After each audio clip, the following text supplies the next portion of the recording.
Assalamualaikum warahmatullahi wabarakatuh. Kami dari kelompok 5 akan mempresentasikan makalah kami yang berjudul Ancaman dalam Bidang Pertahanan dan Keamanan. Pendahuluan. Terbentuknya negara Indonesia dilatar belakangi oleh perjuangan seluruh bangsa. Sudah sejak lama Indonesia menjadi incaran banyak negara atau bangsa lain karena potensinya yang besar dilihat dari wilayah yang luas dengan kekayaan alam yang banyak. Kenyataannya, ancaman datang tidak hanya dari luar, tetapi juga dari dalam.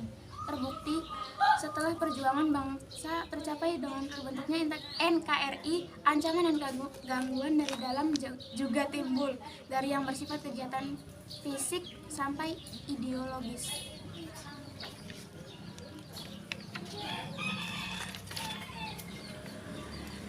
Pembahasan, pengertian ancaman di bidang pertahanan dan keamanan. Ancaman di bidang pertahanan dan keamanan adalah ancaman yang mencantum terhadap integrasi bangsa yang perlu kita waspadai, yang mengancam segala usaha untuk mempertahankan kedaulatan negara, keutuhan wilayah sebuah negara, dan keselamatan segenap bangsa dapat berasal dari luar maupun dari dalam negeri. Menteri Koordinator Bidang Politik, Hukum, dan Keamanan Luhut Binsar Panjaitan pada saat menjabat mengingatkan bahwa pertahanan dan keamanan Indonesia terancam dari berbagai konflik dan masalah. Faktor penyebab ancaman di bidang pertahanan dan keamanan. 1. Kurangnya penerapan dan penegakan hukum dan HAM. 2. Kurangnya penerapan keadilan.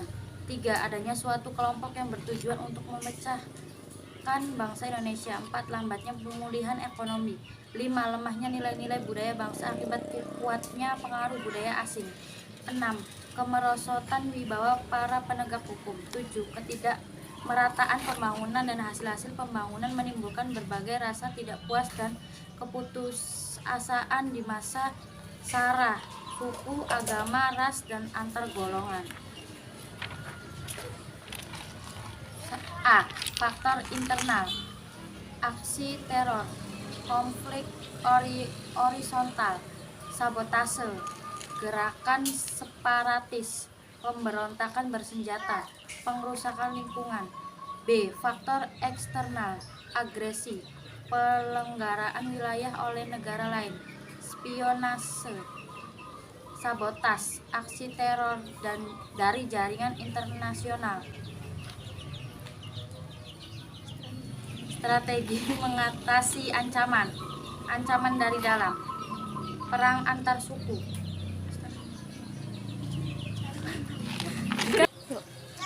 strategi mengatasi ancaman dari dalam, misalnya antar suku dapat dilakukan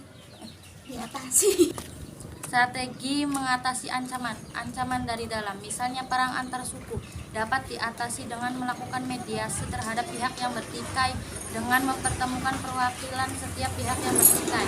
Dapat diatasi dengan melakukan sosialisasi tentang pentingnya perdamaian dan kerugian adanya pertikaian. Dapat diatasi dengan pemerataan pembangunan agar tidak terjadi kecemburuan antar suku. Ancaman dari luar, misalnya penerobosan wilayah, dapat diatasi dengan mengadakan patroli secara rutin pada daerah rawan penerobosan. Dapat diatasi dengan membangun pos-pos pertahanan dan memperjelas tapal batas yang lebih kuat. Dapat diatasi dengan mensejahterakan penduduk di wilayah perbatasan agar tidak bergantung pada negara lain. Sekian presentasi dari kami. Kurang lebihnya mohon maaf. Wassalamualaikum warahmatullahi wabarakatuh.